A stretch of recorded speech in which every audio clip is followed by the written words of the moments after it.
O Mercosul enviou nesta última semana uma contraproposta para um acordo comercial do bloco com a União Europeia. O documento foi elaborado pelo Brasil após um intenso debate interno entre ministérios e depois seguiu para análise e aval dos demais países do grupo sul-americano. Para entender melhor esse assunto, nós vamos conversar agora com Rodrigo Galo, coordenador do curso de Relações Internacionais do Instituto Mauá de Tecnologia. Muito boa tarde, professor. Muito obrigada pela sua participação no Fast News deste sábado.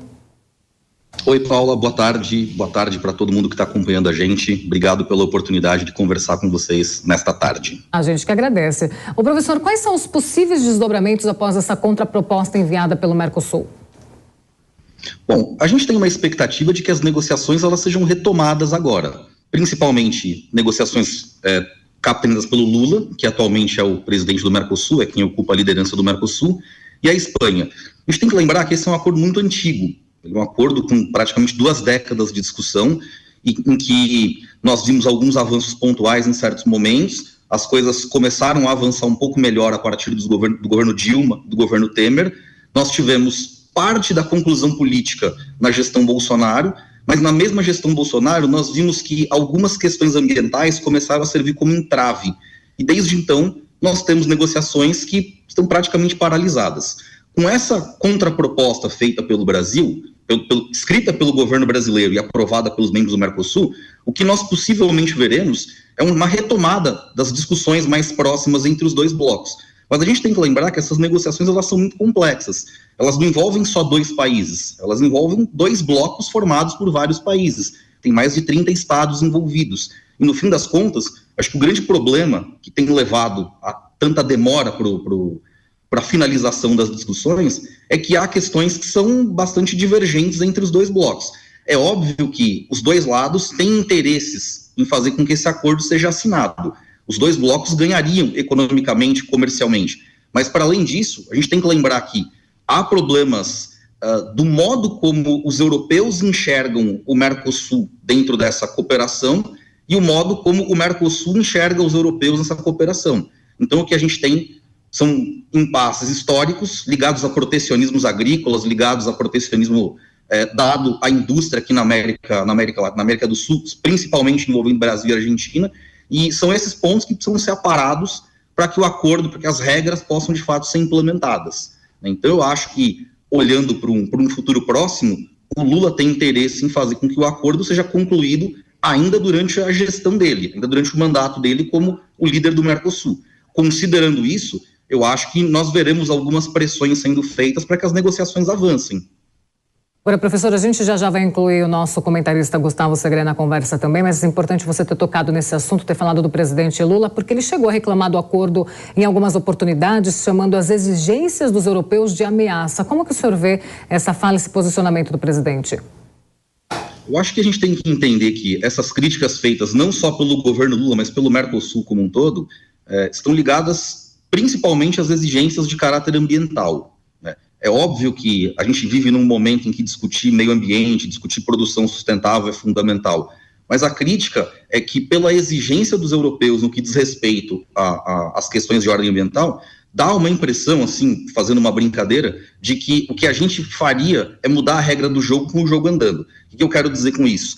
Que para produtores brasileiros, para indústrias brasileiras venderem produtos para a Europa, esses produtos precisariam passar por outros sistemas de checagem, conseguir outros selos verdes provando que a produção é sustentável, e isso encareceria o processo. Então, quando nós ouvimos esse tipo de palavra, esse tipo de acusação, né, de que são ameaças, é porque que os europeus, o que a União Europeia gostaria, o que ela quer que seja colocado em debate, é que a gente mude o nosso sistema de produção quase que da noite para o dia para que as negociações possam avançar.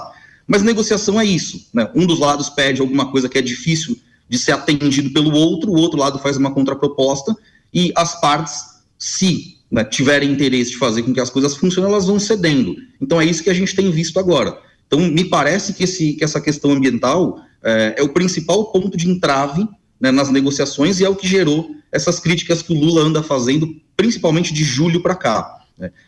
Há algumas outras questões que diz respeito, por exemplo, às compras públicas. Né? Também tem um perigo, também tem algum receio de que os europeus disputariam certas licitações do Brasil com algum tipo de melhores condições do que em próprias empresas brasileiras. Então, o que tem de fundo em toda essa questão são debates ligados a protecionismo, né? Então, os europeus, parte dos europeus reclamavam que as cláusulas agrícolas que o Mercosul queria colocar nas discussões, elas eram ruins porque isso afetava os seus interesses agrícolas, tem questões protecionistas ali também. Para a gente, tinham as questões ligadas à indústria, a forma como a gente protegia as indústrias e que desagradava aos europeus. Então, há dificuldade de fazer com que as coisas, de fato, cheguem num ponto de conformidade. Mas é o que eu falei, isso faz parte de qualquer processo negocial. As partes precisam apresentar propostas e contrapropostas e tentar chegar, no mínimo, a meios termos que sejam, de alguma forma, confortável para os dois lados. Com certeza. Professor Gustavo Segré também participa da entrevista com a gente. Segré, sua pergunta? Professor Rodrigo, bom dia e muito obrigado pela sua companhia aqui.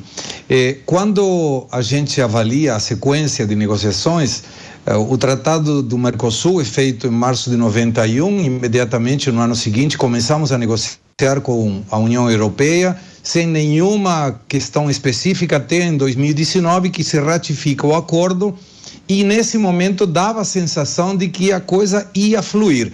Até que em março desse ano, impulsionado pela França, sobretudo, vem essa side letter nova que coloca esses empecilhos que estão sendo negociados.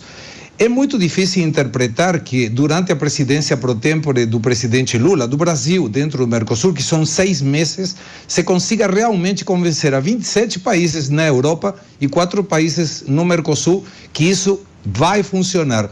Qual é a sua visão a respeito de que possamos conseguir mesmo essa resolução em tão pouco tempo? Boa tarde, Sodré.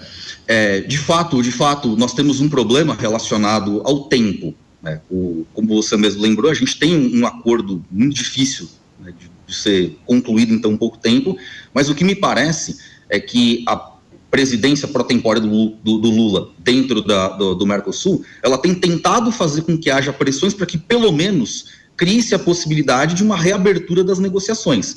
Tem alguns anos que as negociações travaram, tem alguns anos que as negociações não têm avançado, e isso, de uma forma geral, tem feito com que haja uma inação dos dois lados.